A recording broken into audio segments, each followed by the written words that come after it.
అందరికీ నమస్కారం. Welcome to police training college Amberpet and Medchal YouTube channel.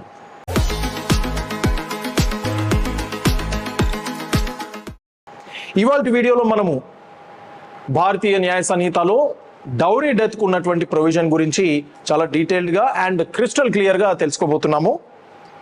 Dowry డెత్కి ఉన్నటువంటి ప్రొవిజన్స్ ఏంటంటే, ముందుగా సెక్షన్ 80 ఆఫ్ బిఎన్ఎస్లో మనకి డౌరీ అనేది ఏంటనేది అక్కడ వివరించడం జరిగింది. నెక్స్ట్ సెక్షన్ 86 ఆఫ్ బిఎన్ఎస్లో క్రూయాలిటీ, హింస అంటే ఏంటనేది అక్కడ ప్రొవైడ్ చేయడం జరిగింది. తర్వాత డౌరీ అంటే ఏమిటనేది section 2 of the dowry prohibition act of 1961 ఇందులో ప్రొవైడ్ చేయడం జరిగింది. అండ్ డౌరీ డెత్కి సంబంధించినటువంటి ఒక important evidentiary provision section 118 of the Bharatiya Sakshya Adhiniyam. ఇక్కడ డౌరీ డెత్ అనేది ప్రిజ్యూమ్ చేయాలి, కోర్టు ప్రిజ్యూమ్ చేయాలి అని చెప్పి ప్రొవైడ్ చేయడం జరిగింది. సో ఈ ప్రొవిజన్స్ మనం చూడబోతున్నాము. ఇది కాకుండా ప్రొసీజర్కి సంబంధించినటువంటి ఒక important provision section 194 of the Bharatiya Nagarik Suraksha సంహిత. కాకపోతే అది ప్రొసీజర్స్కి మనం కవర్ చేయబోయేటువంటి వీడియోలో ఈ ప్రొవిజన్ అక్కడ డిస్కస్ చేస్తాము. ఇవాళ వీడియోలో మనము ఈ టాపిక్స్ అన్ని కూడా కవర్ చేయబోతున్నాం. Section 80 of Bharatiya Nyaya Samhita dowry డెత్కి సంబంధించి ఏం చెప్తుంది? ఇక్కడ సింపుల్ లాంగ్వేజ్లో మనం అర్థం చేసుకుంటే, ఒక మహిళ మరణించి ఉండాలి. అది బర్న్ ఇంజురీస్ వల్ల అయి ఉండొచ్చు, లేదా శరీరానికి ఏదైనా తీవ్రమైన గాయాల వల్ల అయి ఉండొచ్చు, ఆర్ అన్యాచురల్ సర్కమ్స్టెన్సెస్ వల్ల. ఎలాగా అన్యాచురల్ సర్కమ్స్టెన్సెస్ అంటే, ఫర్ ఎగ్జాంపుల్ శరీరానికి ఎటువంటి గాయాలు లేవు, బర్న్ ఇంజురీస్ ఏం లేవు, బట్ స్టిల్ ఆమె మరణం అనేది సస్పీషియస్గా ఉండింది. జనరల్గా ఆవిడ హెల్దీగా ఉన్నటువంటి పర్సన్, ఆవిడ మరణించింది. సో ఈ కారణాలతోటి ఒకవేళ ఆవిడ మరణించి ఉండింటే, ఎంతకాలం లోపల? వివాహం అయినటువంటి 7 సంవత్సరాల లోపల ఒకవేళ ఆవిడ మరణించుంటే. నెక్స్ట్ ఇంకొకటి కూడా మనము ప్రూవ్ చేయాల్సి ఉంటుంది. ఇక్కడ ఈ సబ్జెక్ట్ మనం ప్రూవ్ చేయకపోతే డౌరీ డెత్ అట్రాక్ట్ కాదు. It may amount to any other offence, but dowry death మాత్రం రాదు. సో మనం ఖచ్చితంగా ప్రూవ్ చేయాల్సింది ఏమిటి? సూన్ బిఫోర్ హర్ డెత్, ఆమె మరణానికి కొంతకాలం ముందర. ఇది ఒక రిలేటివ్ టర్మ్, ఇందులో ఎటువంటి డెఫినేషన్ ఇవ్వలేదు. ఇన్ని రోజుల ముందర కానీ, ఇన్ని నెలల లోపల కానీ ఆమెను వేధించారని చెప్పేసి. సో కాబట్టి soon before her death, depending on the situation, అది 1 year కావచ్చు, ఇంకా ప్రొలాంగ్డ్ కూడా అయ్యి ఉండొచ్చు. కానీ సూన్ బిఫోర్ హర్ డెత్ ఏమై ఉండాలి? ఆమెను వేధించి ఉండాలి. డౌరీకి సంబంధించి వేధించి ఉండాలి. భర్త వల్ల కానీ, భర్త రిలేటివ్స్ ద్వారా కానీ ఆమెను వేధించి ఉంటే, అప్పుడు చట్టం ఏం చెప్తోంది? It shall be deemed that they have caused her dowry death, right? So దీంట్లోనే మనకి ఎక్స్ప్లెనేషన్లో ఏం చెప్పడం జరిగిందంటే, డౌరీ అంటే మరి మనకు అర్థం ఎలా తెలుసుకోవాలి? Section 2 of the dowry prohibition act, ఇందులోనే డౌరీ యొక్క డెఫినేషన్ ఉంది. కాబట్టి మీరు సేమ్ డౌరీ అనేది మనం అర్థం చేసుకోవాలి అని చెప్పడం జరిగింది. ఒక్కసారి మన చెక్ లిస్ట్ అనేది చూద్దాం.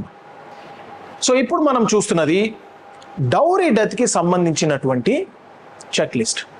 ఖచ్చితంగా ఉండాల్సినటువంటి ఎలిమెంట్స్ ఏమిటి? రేపు మనకి ఇన్వెస్టిగేషన్లో చార్జ్ షీట్లో 100% రిఫ్లెక్ట్ అవ్వాల్సినటువంటి ఎలిమెంట్స్ ఇవి లేకపోతే అప్పుడు డౌరీ డెత్ అనేది అట్రాక్ట్ కాదు. ఎందుకంటే డౌరీ డెత్ అనేది ఎ వెరీ సీరియస్ ఆఫెన్స్. దీంట్లో మినిమం జైలు శిక్ష 7 సంవత్సరాలు అప్ టు లైఫ్ ఇంప్రిజన్మెంట్ పడవచ్చు. సో కాబట్టి చెక్ లిస్ట్లో మనం చూస్తే, ఇందులో మరణం అనేది ఎనీ ఆఫ్ దీస్ 3 ఎలిమెంట్స్ ఏంటది? ఐదర్ బర్న్ ఇంజురీస్ వల్ల అయి ఉండొచ్చు, లేదా బాడీలీ ఇంజురీస్ వల్ల అయి ఉండొచ్చు, లేదా అన్యాచురల్గా సస్పీషియస్ సర్కమ్స్టెన్సెస్లో ఒక మహిళ మరణించి ఉండాలి. ఇది ఫస్ట్ కండిషన్. రెండోది, ఆ మరణానికి కొంతకాలం ముందర ఆమె పట్ల క్రూయాలిటీ ఆర్ హెరాస్మెంట్ జరిగి ఉండాలి. క్రూయాలిటీ అంటే ఏమిటి? మనము నెక్స్ట్ స్లైడ్లో చూడబోతున్నాము. సో క్రూయాలిటీ కూడా చట్టంలోనే డెఫినేషన్ ఉంది. సో క్రూయాలిటీ ఆర్ హెరాస్మెంట్ జరిగి ఉండాలి, ప్లస్ 7 సంవత్సరాల లోపల ఆమె వివాహమైనటువంటి 7 సంవత్సరాల లోపల ఆమె పట్ల క్రూరంగా ప్రవర్తన జరిగి ఉండాలి. ఎవరి ద్వారా? భర్త వల్ల కానీ లేదా అతని బంధువుల ద్వారా. దేనికి సంబంధించి? డౌరీ డిమాండ్కి సంబంధించి ఉంటే, అండ్ అక్కడ ఆ మహిళ కనుక మరణించి ఉంటే దెన్ వీరికి చట్టం విధించేటువంటి శిక్ష minimum 7 years up to life imprisonment. ఇప్పుడు మనము డౌరీ డెత్ కి సంబంధించినటువంటి ప్రొవిజన్లు డౌరీ డిమాండ్ అని ఉంది కదా. సో అసలు డౌరీ అంటే ఏమిటి ఇది మనం తెలుసుకోవాలి. ఇది మనకి section 2 of the dowry prohibition యాక్ట్లో చాలా క్లియర్గా వివరించడం జరిగింది. ఒక్కసారి మనము చెక్ లిస్ట్ రూపంలో చూస్తే మనకు ఆ ఎలిమెంట్స్ అనేది తెలిసిపోతాయి. సో డౌరీలో ఉండాల్సినటువంటి ఇంగ్రీడియంట్స్ ఏమిటి? రేపు మనకి చార్జ్ షీట్లో మన ఇన్వెస్టిగేషన్ ద్వారా తెలుసుకున్నటువంటి అంశాల్లో ఏమేమి ఉండాలి? నంబర్ 1, అక్కడ a demand for a property or a valuable security. Property అంటే మూవబుల్ ప్రాపర్టీ అవ్వచ్చు, ఇమ్మూవబుల్ ప్రాపర్టీ అవ్వచ్చు. Cash, gold, diamonds, motorcycle, car ఇవన్నీ కూడా ప్రాపర్టీ కింద. మరి వాల్యుబుల్ సెక్యూరిటీ అంటే ఏమిటి? దీని డెఫినేషన్ మనకి సెక్షన్ 2 సబ్సెక్షన్ 31 ఆఫ్ ద భారతీయ న్యాయ సంహితలో ప్రొవైడ్ చేయడం జరిగింది. అక్కడ మనకి ఏమని చెప్పడం జరిగిందంటే వాల్యుబుల్ సెక్యూరిటీ అంటే ఒక డాక్యుమెంట్. ఈ డాక్యుమెంట్ తోటి ఆ వ్యక్తికి, ఏ వ్యక్తి అయితే ఆ వాల్యుబుల్ సెక్యూరిటీ ఉందో అతని చేతిలో, అతనికి ఒక లీగల్ రైట్ అనేది క్రియేట్ అయ్యి ఉంటుంది. Like for example cheque is a valuable security. Gift deed ఒక వాల్యుబుల్ సెక్యూరిటీ. రిలింక్విష్మెంట్ డీడ్ అది కూడా ఒక వాల్యుబుల్ సెక్యూరిటీ. సో కాబట్టి వాల్యుబుల్ సెక్యూరిటీకి ఒక డిమాండ్ అయినా అయి ఉండాలి. తర్వాత డౌరీ అనేది ఇచ్చి ఉండొచ్చు ఆర్ లేకపోతే ఇస్తామని ఒప్పుకుని ఉండాలి. డైరెక్ట్గా అయినా ఇవ్వడం జరిగి ఉండాలి, లేదా ఇండైరెక్ట్గా ఇవ్వడం కానీ ఇస్తామని ఒప్పుకుని ఉండాలి. తర్వాత పార్టీస్ టు ద మ్యారేజ్ అంటే పెళ్లి కూతురు, పెళ్లి కొడుకు వీరి తరఫున ఉన్నటువంటి పేరెంట్స్ అయి ఉండొచ్చు, ఆర్ ఎనీవన్ వారి బంధువులు ఇంకెవరైనా అయి ఉండొచ్చు, మేబీ వాళ్ళ మిత్రుల ద్వారా అయినా అయి ఉండొచ్చు. కానీ ఈ పెళ్లికి సంబంధించి ఈ ఎక్స్చేంజ్ జరగడం కానీ మేము ఇస్తామని ఒప్పుకుని ఉండాలి. ఇది ఎప్పుడు అంటే పెళ్లికి ముందర కావచ్చు, పెళ్లి జరుగుతున్నప్పుడు కావచ్చు, పెళ్లి అయిపోయిన తర్వాత అయినా అయి ఉండొచ్చు. బట్ అల్టిమేట్గా అక్కడ పెళ్లికి సంబంధించినటువంటి డిమాండ్ ఉండాలి. ఇది మనం చాలా క్లియర్గా మెన్షన్ చేసుకోవాలి. మనం ఎలిసిట్ చేయాలి ఇన్వెస్టిగేషన్లో దట్ ఈ డిమాండ్ అనేది మ్యారేజ్కి రిలేటెడ్ అయి ఉండాలి. ఎందుకంటే మ్యారేజ్కి సంబంధించి కాకపోతే అది అప్పుడు అన్లాఫుల్ డిమాండ్ అవుతుంది తప్ప డౌరీ డిమాండ్ కాదు. సో నెక్స్ట్ మనము క్రూయాలిటీ అంటే ఏంటో ఒకసారి చూసి తెలుసుకుందాం. క్రూయాలిటీ అనేది మనకి section 86 of the Bharatiya Nyaya సంహిత ఇందులో ప్రొవైడ్ చేయడం జరిగింది. దీనికి 2 భాగాలు ఉంటాయి. ఒకటి క్లాజ్ ఏ, రెండోది క్లాజ్ బి. అంటే ఈ 2 రకాల చర్యల్లో ఏ ఒక్కటి జరిగినా కూడా అక్కడ హింస జరిగినట్టు, క్రూయాలిటీ జరిగినట్టు. సో అదేంటో ఒకసారి మనము చెక్ లిస్ట్ రూపంలో చూద్దాం.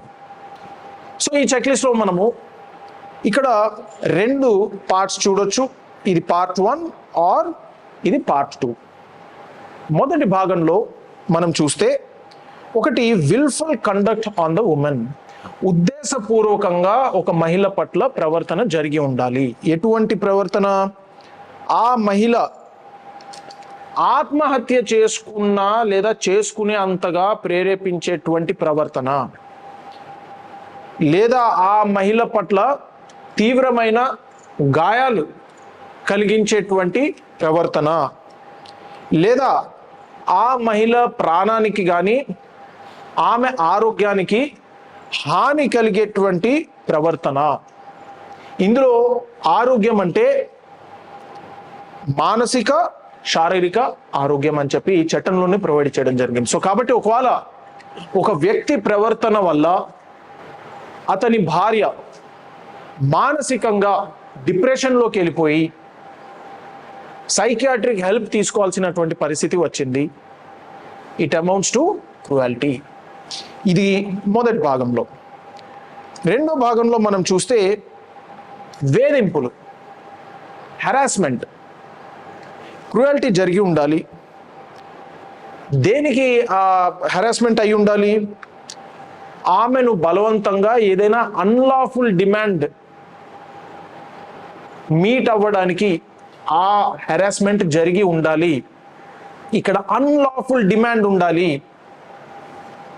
ఫర్ ఎగ్జాంపుల్, ఒక భర్త ఒక వ్యక్తి అతని బావమరిది అంటే భార్య తమ్ముడికి ఒకవేళ అప్పు కింద 5 లక్షలు 10 లక్షలు ఇచ్చుంటే ఆ డబ్బుని మళ్ళీ తిరిగి ఇవ్వమని ఇతను డిమాండ్ చేస్తే అది అన్లాఫుల్ డిమాండ్ కాదు, అది it is 100% lawful demand. So ఎప్పుడైతే లాఫుల్గా అతను డిమాండ్ చేయలేదో అన్లాఫుల్గా, అంటే మనం ఇందాక డౌరీలో చూసాం కదా, సో ఈ విధంగా ఇవ్వాల్సినటువంటి అవసరం లేదు కానీ అతను డిమాండ్ చేస్తున్నాడు, unlawful. Now that amounts to cruelty. ఇంకొక ఎగ్జాంపుల్, సపోజ్ ఒక వ్యక్తి భార్యని మీ ఇంటి నుంచి నువ్వు డబ్బులు తీసుకురా వ్యాపారం పెట్టడానికి అని చెప్పి ఆమెను వేధిస్తున్నాడంటే it will amount to unlawful demand. So next మనం చూస్తే ఆ మహిళ కానీ ఆమె ఫ్యామిలీ మెంబర్స్ కానీ అటువంటి అన్లాఫుల్ డిమాండ్ వారు తీర్చలేకపోతే దానికి సంబంధించి ఒకవేళ అక్కడ హెరాస్మెంట్ జరిగితే yes it will amount to cruelty under section 86. Next మనం లాస్ట్ ప్రొవిజన్ చూస్తే section 118 of the Bharatiya Sakshya Adhiniyam. ఇందులో ఏమని ప్రొవైడ్ చేయడం జరిగిందంటే presumption as to dowry death. Court భావించి తీరాలి, ఖచ్చితంగా భావించాలి. ఎప్పుడైతే ఒక మహిళ మరణం కలిగిందో అండ్ ఆమె మరణానికి కొంతకాలం ముందర భర్త వల్ల కానీ ఇతర బంధువుల వల్ల ఆమెను హెరాస్మెంట్ ఆర్ క్రూయల్టీ చేయడం జరిగింది, దేనికి సంబంధించి in connection with demand for dowry, అప్పుడు ఖచ్చితంగా court shall presume that this person has caused dowry death అని ఇక్కడ ప్రొవైడ్ చేయడం జరిగింది. సో అదండి ఇవాల్టి video regarding dowry death under section 80 of the Bharatiya Nyaya Sanhita. నమస్కారం.